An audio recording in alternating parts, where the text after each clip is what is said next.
ਮੁਲਕ ਚਲਾਉਣ ਲਈ ਸਭ ਤੋਂ ਜ਼ਿਆਦਾ ਟੈਕਸ ਦਵੇ ਪੰਜਾਬ। ਬਿਜਲੀ ਗੈਸ ਦੇ ਇਜ਼ਾਫੀ ਟੈਕਸਾਂ ਦੇ ਨਾਲ ਔਰ ਨਾਮਾਲੂਮ ਟੈਕਸਾਂ ਦੇ ਨਾਲ ਬਿੱਲ ਦਵੇ ਪੰਜਾਬ। ਆਪਣੇ ਹਿੱਸੇ ਦਾ ਦਰਿਆਵਾਂ ਦਾ ਪਾਣੀ ਦੇਵੇ ਪੰਜਾਬ।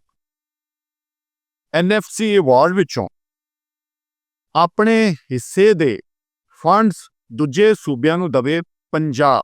ਗਾਲਾਂ ਖਾਵੇ ਪੰਜਾਬ, ਚੁੱਪ ਰਵੇ ਪੰਜਾਬ, ਕਤਲ ਹੋਵੇ ਪੰਜਾਬ, ਵੰਡੋ ਪੰਜਾਬ। ਉਹ ਪੰਜਾਬ ਨੂੰ ਤੁਸੀਂ ਕੀ ਸਮਝ ਲਿਆ ਹੈ? ਮਾੜੇ ਦੀ ਧੀ ਕੀ ਹੈ? ਪੰਜਾਬ ਕੀ ਹੈ? ਪੰਜਾਬ ਸਾਰਿਆਂ ਨੂੰ ਪਾਲਦਾ ਹੈ। ਉਸ ਦੇ ਬਾਵਜੂਦ ਬੁਰਾ ਵੀ ਇਹੋ, ਲੁਟੇਰਾ ਵੀ ਇਹੋ, ਪਤਾ ਨਹੀਂ ਕੀ ਕੀ ਅਲਕਾਬ ਦਿੱਤੇ ਜਾਂਦੇ ਨੇ। ਔਰ ਹੁਣ ਤੇ ਬੜੀ ਹੱਦ ਵਾਲੀ ਗੱਲ ਹੋ ਗਈ ਹੈ ਕਿ ਪਹਿਲੇ ਹੀ ਅਸੀਂ ਮੁਗਾਲਤਾ ਪਾਕਿਸਤਾਨ ਸਬਜੈਕਟ ਵਿੱਚੋਂ ਨਿਕਲੇ ਨਹੀਂ ਸਾਂ ਤੇ ਸਾਨੂੰ ਇੱਕ ਨਵੀਂ ਟਰਮੀਨੋਲੋਜੀ ਦੇ ਦਿੱਤੀ ਗਈ ਹੈ, ਪੰਜਾਬ ਕੇ ਰਹਿਣੇ ਵਾਲੇ। ਮੈਂ ਪਹਿਲੇ ਸਰਫਰਾਜ਼ ਦੁਗਤੀ ਸਾਹਿਬ ਦੀ ਸਟੇਟਮੈਂਟ ਜਿਹੜੀ ਉਹਨਾਂ ਨੇ ਦਿੱਤੀ ਉਹ ਕੋਟ ਕਰਾਂਗਾ ਕਿ ਅਗਰ ਪੰਜਾਬ ਆਪਣੇ ਹਿੱਸੇ ਦੇ ਇਖਰਾਜਾਤ ਵਿੱਚੋਂ ਸਾਨੂੰ ਯਾਨੀ ਕਿ ਬਲੋਚਿਸਤਾਨ ਔਰ KPK ਨੂੰ ਨਾ ਦੇਵੇ ਕਿ ਅਸੀਂ ਭੁੱਖੇ ਮਰ ਜਾਈਏ, ਸਾਡੇ ਖਰਚੇ ਨਾ ਪੂਰੇ ਹੋਣ। ਇਹ ਮੈਂ ਨਹੀਂ ਕਹਿ ਰਿਹਾ, ਬਲੋਚਿਸਤਾਨ ਦਾ ਵਜ਼ੀਰ ਆਲਾ ਕਹਿ ਰਿਹਾ ਕਿ ਪੰਜਾਬ ਆਪਣੇ ਹਿੱਸੇ ਦੇ ਜਿਹੜੇ ਫੰਡਸ ਨੇ ਉਹ ਬਲੋਚਿਸਤਾਨ ਔਰ KPK ਨੂੰ ਦਿੰਦਾ ਹੈ।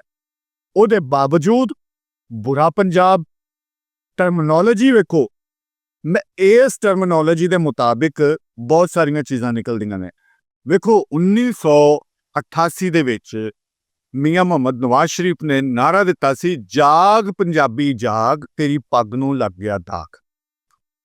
ਔਰ ਉਹਨਾਂ ਦੀ ਬੇਟੀ ਮਰੀਮ ਨਵਾਜ਼ ਸ਼ਰੀਫ ਬਹੁਤ ਅੱਛਾ ਕੰਮ ਕਰ ਰਹੇ ਨੇ, ਡਿਵੈਲਪਮੈਂਟ ਬਹੁਤ ਅੱਛੀ ਕਰ ਰਹੇ ਨੇ, ਪੰਜਾਬ ਦੇ ਨਾਲ ਪੰਜਾਬੀਅਤ ਦੇ ਨਾਲ ਬਹੁਤ ਪਿਆਰ ਵੀ ਹੈ।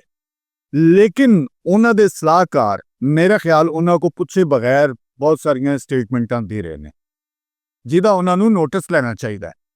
ਇਹੀ ਪੰਜਾਬ ਹੈ, ਇਹੀ ਪੰਜਾਬੀ ਨੇ ਜਿਹੜੇ ਕਿ ਅਸਲ ਤੁਹਾਡਾ ਸਰਮਾਇਆ ਨੇ, ਅਸਲ ਜਮਹੂਰ ਨੇ, ਅਸਲ ਜਮਹੂਰੀਅਤ ਨੇ। ਜਮਹੂਰੀਅਤ ਵਾਸਤੇ ਸਭ ਤੋਂ ਜ਼ਿਆਦਾ ਕੁਰਬਾਨੀਆਂ ਦੇਵੇ ਪੰਜਾਬ। ਗੱਲ ਕਰਨ ਵਾਸਤੇ ਸਭ ਤੋਂ ਜ਼ਿਆਦਾ ਸਜ਼ਾਵਾਂ ਭੁਗਤੇ ਪੰਜਾਬ। ਕੋੜੇ ਵੱਜਣ ਸਭ ਤੋਂ ਜ਼ਿਆਦਾ ਪੰਜਾਬ। ਫਿਰ ਮੈਨੂੰ ਦੱਸੋ ਪੰਜਾਬੀਓ, ਬੋਲਦੇ ਕਿਉਂ ਨਹੀਂ? ਬੋਲਦੇ ਕਿਉਂ ਨਹੀਂ? ਤੁਸੀਂ ਅੰਦਾਜ਼ਾ ਕਰੋ। ਇਸ ਟਰਮੀਨੋਲੋਜੀ ਤੇ ਮੈਂ ਗੱਲ ਕਰਾਂਗਾ ਰਹਿਣੇ ਵਾਲੇ। ਫਿਰ ਅਸੀਂ ਹਾਂ ਸਾਰਿਆਂ ਨੂੰ ਕਹਿਣਾ ਚਾਹੀਦਾ ਪਾਕਿਸਤਾਨ ਕੇ ਰਹਿਣੇ ਵਾਲੇ, ਯਾਨੀ ਉਹ ਪਾਕਿਸਤਾਨੀ ਨਹੀਂ, ਉਹਨੇ ਪਾਕਿस्तान के रहने वाले। पंजाबी कत्ल हो जान, पाकिस्तानियों का कत्ल हुआ है। पंजाब के रहने वाले, पंजाब ਦੇ ਵਿੱਚ ਬਹੁਤ ਸਾਰੇ ਅਫਗਾਨੀ ਵਾੜੇ ਹੋਏ ਨੇ, ਉਹ ਵੀ ਪੰਜਾਬ ਕੇ ਰਹਿਣੇ ਵਾਲੇ। ਗੈਰ ਪੰਜਾਬੀ ਇੰਨੇ ਸਾਰੇ ਇੱਥੇ ਆ ਕੇ ਬਿਜ਼ਨਸ ਕਰ ਰਹੇ ਨੇ, ਉਹ ਵੀ ਪੰਜਾਬ ਕੇ ਰਹਿਣੇ ਵਾਲੇ। ਔਰ ਜਿਹੜੇ ਅਸਲ ਇੱਥੋਂ ਦੇ ਵਾਰਿਸ ਨੇ ਉਹ ਵੀ ਪੰਜਾਬ ਕੇ ਰਹਿਣੇ ਵਾਲੇ। ਕਹਿ ਕੇ ਵੇਖੋ ਜ਼ਰਾ ਸਿੰਧੀਆਂ ਨੂੰ ਕਿ ਸਿੰਧ ਕੇ ਰਹਿਣੇ ਵਾਲੇ, ਕਹਿ ਕੇ ਵੇਖੋ ਜ਼ਰਾ ਬਲੋਚਾਂ ਨੂੰ ਬਲੋਚਿਸਤਾਨ ਕੇ ਰਹਿਣੇ ਵਾਲੇ, ਕਹਿ ਕੇ ਵੇਖੋ ਜਿਹੜਾ ਕਬਜ਼ਾ ਹੋਇਆ ਹੈ ਖਾਸ ਕਰਕੇ ਇਹੀ ਮੀਆਂ ਨਵਾਜ਼ ਸ਼ਰੀਫ ਸਾਹਿਬ ਨੇ ਖੈਬਰ ਪਖਤੂਨਖਵਾ, ਇਹ ਕੀ ਹੈ? ਪਖਤੂਨਾ ਦੇ ਰਹਿਣ ਵਾਲਾ ਇਲਾਕਾ।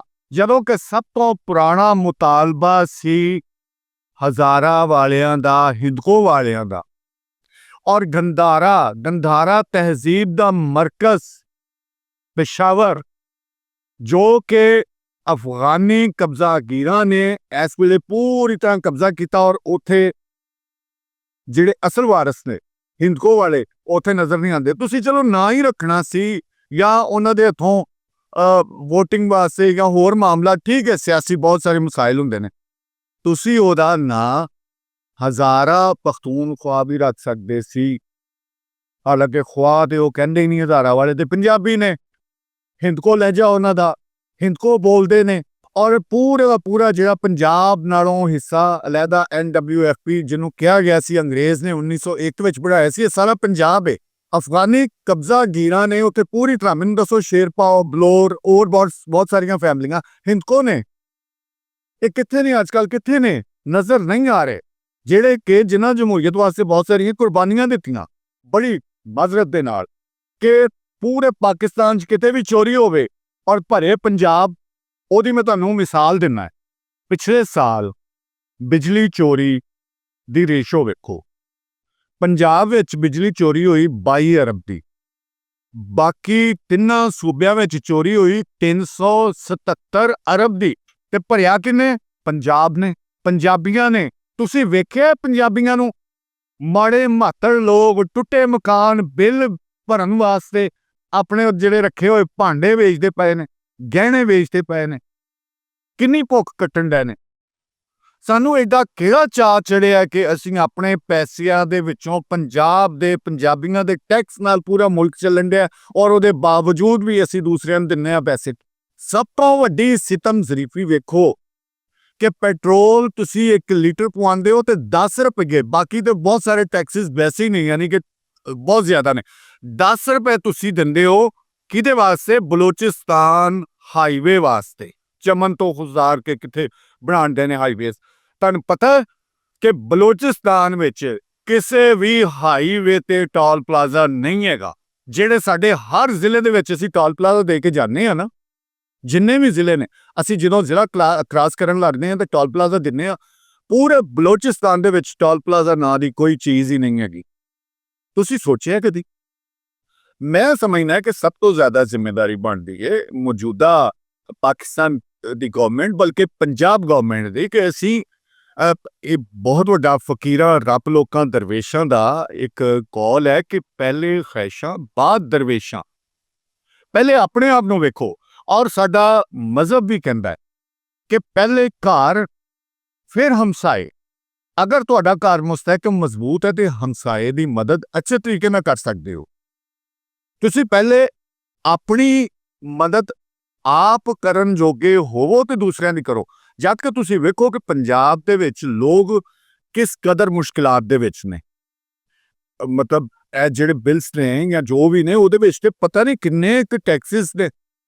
ਲਿਹਾਜ਼ਾ ਮੈਂ ਸਮਝਦਾ ਕਿ ਮੋਹਤਰਮਾ ਮਰੀਮ ਨਵਾਜ਼ ਸਾਹਿਬਾ ਨੂੰ ਇਹਦਾ ਨੋਟਿਸ ਲੈਣਾ ਚਾਹੀਦਾ ਹੈ ਕਿ ਜਿਹੜੇ ਇਹਨਾਂ ਦੇ ਹੀ ਲੋਕ ਬਿਆਨ ਐਸੇ ਦੇ ਰਹੇ ਨੇ ਕਿ ਰਹਿਣੇ ਵਾਲੇ ਪੰਜਾਬੀਆਂ ਦਾ ਉੱਥੇ ਕਤਲੇਆਮ ਹੋ ਰਿਹਾ ਹੈ। ਸ਼ਨਾਖਤੀ ਕਾਰਡ ਵੇਖ ਕੇ ਉਸ ਬੱਸ ਵਿੱਚ ਤੇ ਸਾਰੇ ਪਾਕਿਸਤਾਨੀ ਹੁੰਦੇ ਨੇ ਬਈ, ਜਿਹਦੇ ਵਿੱਚੋਂ ਚੁਣ ਕੇ ਸ਼ਨਾਖਤ ਕਰਕੇ ਪੰਜਾਬੀਆਂ ਨੂੰ ਲਾਇਆ ਜਾਂਦਾ ਹੈ ਔਰ ਕਤਲ ਕੀਤਾ ਜਾਂਦਾ ਹੈ।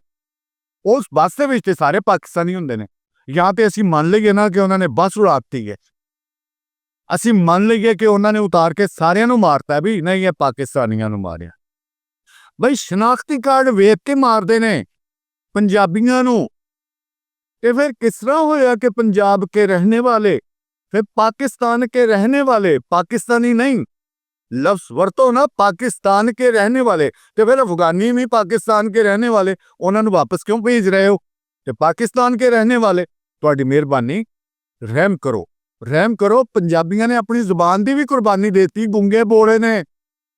ਇਹ ਤੇ ਆਪਣੇ ਬੱਚਿਆਂ ਨੂੰ ਆਪਣੀ ਬੋਲੀ ਨਹੀਂ ਪੜ੍ਹਾ ਸਕਦੇ ਸਕੂਲਾਂ 'ਚ। ਕੋਰਟ ਦੇ ਆਰਡਰ ਦੇ ਬਾਵਜੂਦ ਪੰਜਾਬ ਅਸੈਂਬਲੀ ਪੰਜਾਬੀ ਜ਼ੁਬਾਨ ਲਾਗੂ ਨਹੀਂ ਕਰ ਰਹੀ ਪੰਜਾਬ 'ਚ। ਜਿਹੜੀ ਸਾਡੀ ਬਕਾ ਦਾ ਮਸਲਾ ਹੈ, ਸਾਡੀ ਸ਼ਨਾਖਤ ਦਾ ਮਸਲਾ ਹੈ, ਸਾਡੀ ਹਯਾਤ ਦਾ ਮਸਲਾ ਹੈ, ਇਹ ਮੇਰੇ ਹੱਥ ਜੁੜੇ ਨੇ। ਰਹਿਮ ਕਰੋ ਪੰਜਾਬੀਆਂ ਤੇ, ਰਹਿਮ ਕਰੋ। ਅਗਰ ਮਾਮਲਾ ਦੇਖੋ, ਹਰ ਚੀਜ਼ ਦੀ ਇੱਕ ਹੱਦ ਹੁੰਦੀ ਹੈ। ਬਰਦਾਸ਼ਤ ਕਰ ਰਹੇ ਨੇ ਲੋਕ, ਲੇਕਿਨ ਤੁਸੀਂ ਉਹਨਾਂ ਦੀ ਸ਼ਨਾਖਤ ਤੇ ਉਂਗਲ ਨਾ ਚੁੱਕੋ। ਤੁਸੀਂ ਆਪ ਵੀ ਤਾਂ ਪੰਜਾਬੀ ਹੋ ਨਾ, ਇੰਜ ਨਹੀਂ ਕਰਨਾ ਚਾਹੀਦਾ। ਮੋਹਤਰਮਾ ਨੂੰ ਮੇਰੀ ਗੁਜ਼ਾਰਿਸ਼ ਹੈ, ਮੋਹਤਰਮਾ ਮਰੀਮ ਸਾਹਿਬਾ ਨੂੰ, ਕਿ ਉਹ ਇਸ ਚੀਜ਼ ਦਾ ਨੋਟਿਸ ਲੈਣ ਕਿ ਪੰਜਾਬ ਨਾਲ ਜੋ ਵਿਤਕਰਾ ਹੋ ਰਿਹਾ ਹੈ, ਜੋ ਜ਼ੁਲਮ ਹੋ ਰਿਹਾ ਹੈ, ਉਹਨੂੰ ਰੋਕਿਆ ਜਾਵੇ। ਔਰ ਖਾਸ ਕਰਕੇ ਮੇਰੀ ਇਹ ਵੀ ਗੁਜ਼ਾਰਿਸ਼ ਹੈ ਕਿ ਪੰਜਾਬ ਦੇ ਕਿਸਾਨਾਂ ਵੱਲ ਤਵੱਜੋ ਦਿੱਤੀ ਜਾਵੇ। ਜਿਹੜੇ ਤੁਸੀਂ ਪੈਸੇ ਪੰਜਾਬ ਦੇ ਹਿੱਸੇ ਦੇ ਜਾਂ ਪੰਜਾਬ ਦੇ ਲੋਕਾਂ ਕੋਲੋਂ ਪੈਟਰੋਲ ਦੀ ਮਦ ਵਿੱਚ ਲੈਂਦੇ ਹੋ, ਇਹੀ ਪੈਸੇ ਜਿਹੜੇ ਜਮ੍ਹਾਂ ਹੋਣ ਉਹ ਤੁਸੀਂ ਕਿਸਾਨਾਂ ਤੇ ਲਾਓ। ਤੁਹਾਡੀ ਜ਼ਰਾਤ ਮਜ਼ਬੂਤ ਹੋਵੇ, ਕਿਸਾਨਾਂ ਨੂੰ ਰਿਲੀਫ ਦਵੋ। ਆਪਣਾ ਜ਼ਰਾਈ ਜਿਹੜਾ ਐਗਰੀਕਲਚਰ ਰਿਫਾਰਮਿੰਗ ਕਰੋ ਤਾਂ ਕਿ ਮੁਲਕ ਹੋਰ ਮਜ਼ਬੂਤ ਹੋਵੇ, ਪੰਜਾਬ ਮਜ਼ਬੂਤ ਹੋਵੇ। ਤੁਹਾਡੀ ਮਿਹਰਬਾਨੀ, ਸ਼ੁਕਰੀਆ, ਸਲਾਮਤ ਰਹੋ।